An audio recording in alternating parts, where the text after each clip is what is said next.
किसी तनी हुई डोरी में जब हम लोग रेगमाल से रगड़ते हैं तो उसमें अनुप्रस्थ कंपन उत्पन्न होते हैं। अब इस कंपन की आवृत्ति किन किन बातों पर निर्भर करेगी, ये हम लोग तनी हुई डोरी में अनुप्रस्थ कंपनों के नियम से देखेंगे। तो किसी तनी हुई डोरी की आवृत्ति, किसी तनी हुई डोरी की आवृत्ति,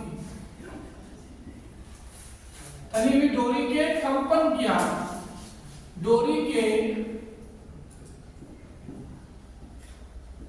कंपन की आवृत्ति n बराबर अभी निकाला था अंडर 1/2L अंडर T/M। आवृत्ति का सूत्र क्या निकाला? n बराबर 1/2L अंडर T/M।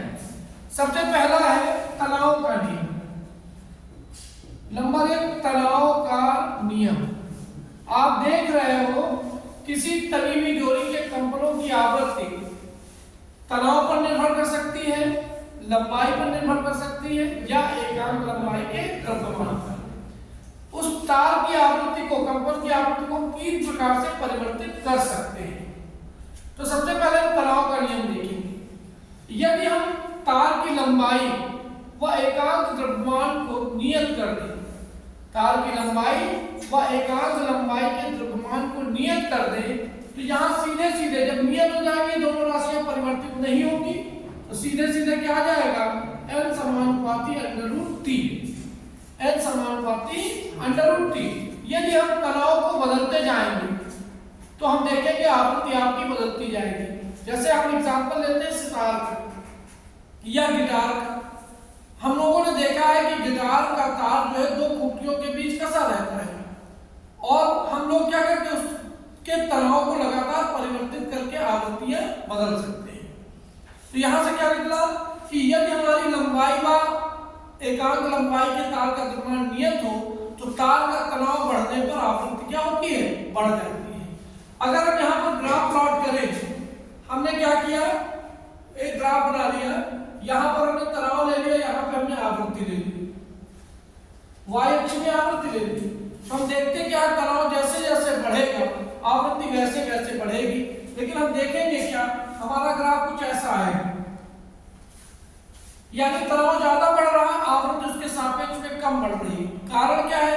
क्योंकि तले तार के कंपन की आवृत्ति तनाव के वर्गमूल के समानुपाती होती है। अगर हमारा क्या हुआ, तनाव 4 गुना हो गया तो आवृत्ति कितने गुना हो जाएगी? 2 गुना। ठीक है ना? तो आपका ग्राफ कैसा आएगा? एक स्ट्रेट ग्राफ आ जाएगा। क्लियर हो गया? नंबर दूसरा नियम देखिए। नंबर दूसरा है लंबाई का नियम। लंबाई का नियम।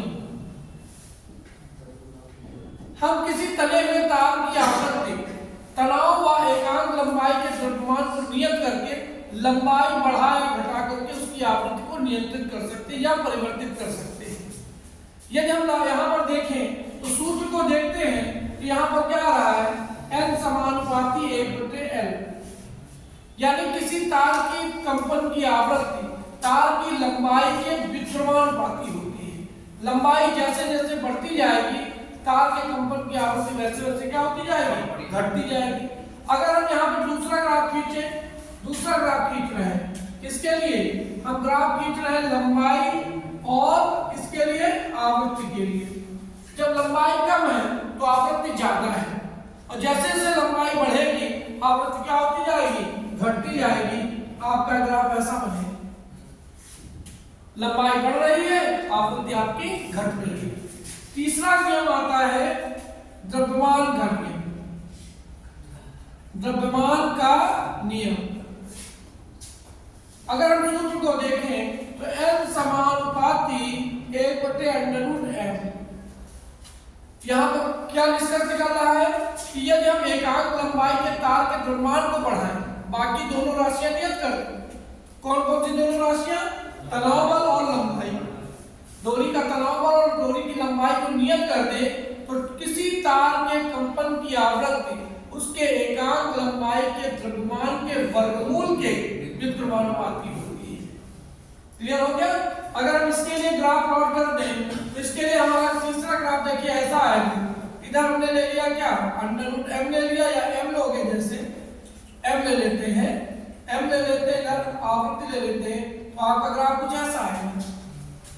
ठीक है, जैसे जैसे आपका द्रव्यमान एकांक लंबाई का द्रव्यमान बढ़ेगा वैसे वैसे ही इसकी आवृत्ति क्या होती जाएगी, घटती चली जाएगी। तो किसी तले हुए तार की आवृत्ति, किसी तले हुए तार के कंपन की आवृत्ति तीन बातों पर निर्भर करती है। नंबर एक, तनाव पर, आवृत्ति तनाव के वर्गमूल के समानुपाती होती है। नंबर दो, तार की लंबाई पर, आवृत्ति तार के कंपन की आवृत्ति लंबाई के विक्रमानुपाती होती है। और तीसरा, एकांक लंबाई के द्रव्यमान पर। किसी तले तार के कंपन की आवृत्ति यदि तनाव व लंबाई नियत रहे तो कंपन की आवृत्ति एकांक लंबाई के द्रव्यमान के वर्गमूल के विक्रमानुपाती होती है। क्लियर है एकदम? ठीक है।